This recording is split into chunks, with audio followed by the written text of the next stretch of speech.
postura antipreconceituosa. Não apenas de não fazer o preconceito, mas antipreconceituosa. Qual a diferença?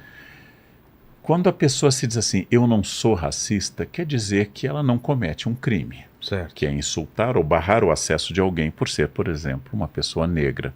O antirracista é aquela que não apenas não comete o crime, mas ele quer encontrar soluções, como cotas, ou outras soluções, existem centenas, para que termine essa questão.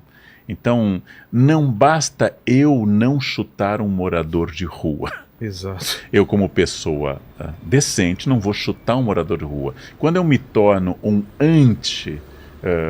preconceituoso, eu vou achar um mecanismo para que essa pessoa em situação de rua, que é a expressão mais usada hoje, elas deixem de estar em situação de rua, já que, como dizem as pessoas que batalham pela aporofobia, contra a aporofobia, contra o preconceito, contra a pobreza, ninguém mora na rua. Ela está em situação de rua, né? Ela não tem um CEP, ela não tem um endereço, não é um morador de rua.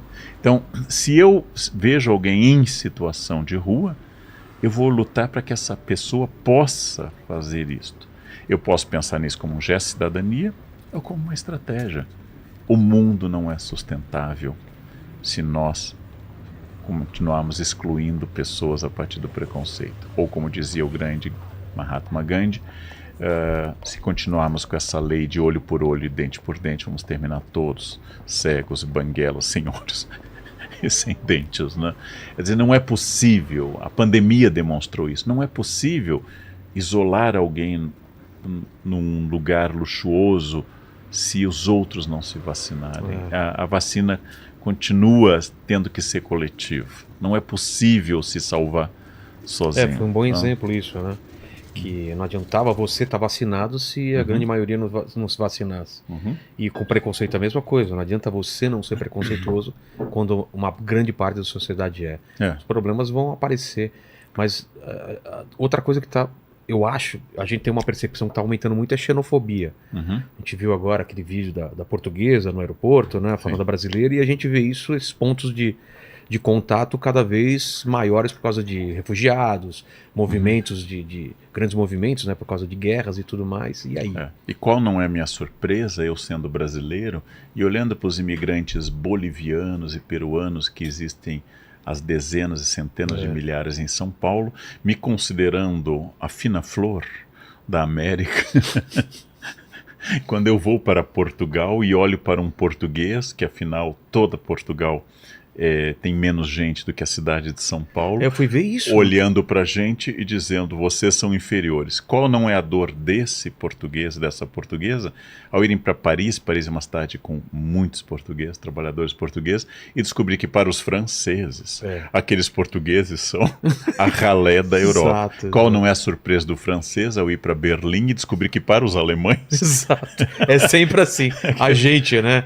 A gente vai para Miami achando que... E lá a gente é latino, né?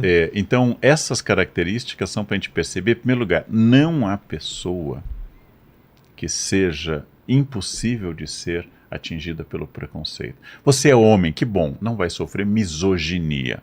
Mas você pode ser um homem acima do peso, vai sofrer gordofobia, você pode sofrer homofobia. Eu sofro todo dia aqui um outro tipo de preconceito, você não é? Você quer falar sobre isso? Paquito, querem se abrir? Podem se abrir. Podem se abrir. Qual é o preconceito que todo dia eu sou? O Vilela, infelizmente, ele é muito vítima do etarismo. Etarismo. Todo dia me zoam da minha idade aqui. Mas tudo bem, você ainda vai ao banheiro sozinho, a gente nota que você é uma pessoa que não esquece da frase. Pinto meu cabelo. Pinto o cabelo. Eu, por exemplo, evito pintar porque eu acho ia ficar estranho.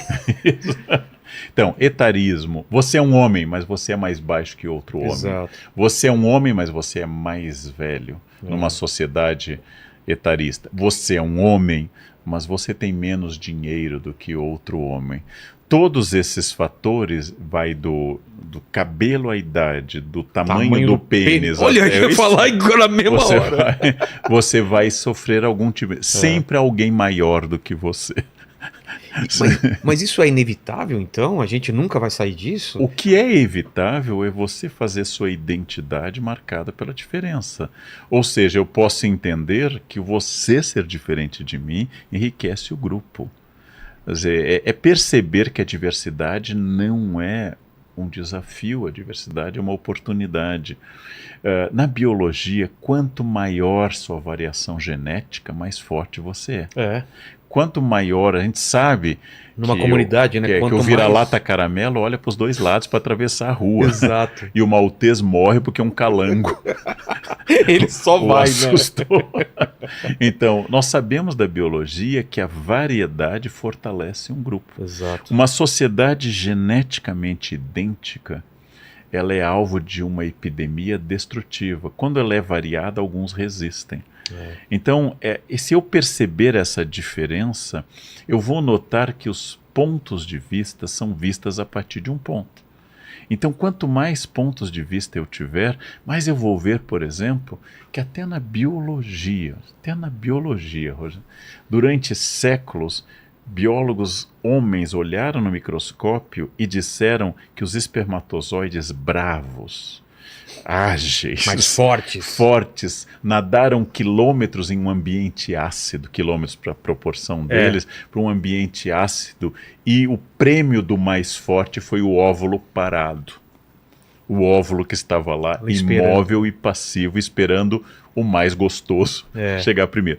Hoje nós sabemos que o óvulo participa ativamente da seleção do espermatozoide, que o óvulo também é alguém que escolhe, é um ser que seleciona. Mas o olhar masculino vai ver em aquilo que se movimenta com cauda e aquilo que nada como algo melhor. É muito interessante.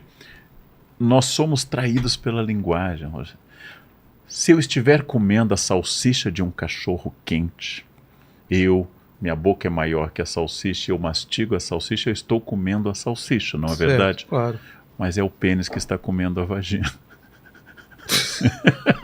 É verdade, né? Que significa? Quando é o contrário, né? Quando é o contrário, quer dizer, num ambiente maior, no todo maior, você vai dizer, ninguém diz assim, a salsicha está me comendo, nossa, nunca. Ela fudeu minha boca, para usar um palavrão.